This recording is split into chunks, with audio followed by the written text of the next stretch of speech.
Phil Harvey describes unemployment with a dogs and bones story.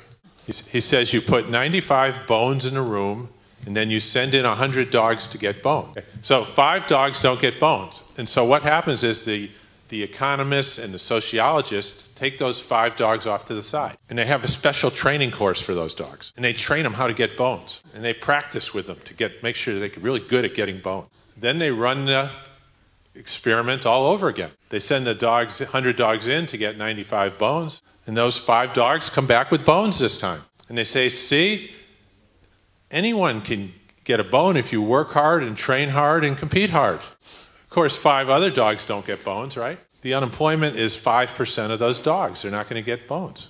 That's called a macro problem. What the solutions of training and everything else, those are micro. They call those micro. And when you have a macro problem, there's no way you can solve it at the micro level.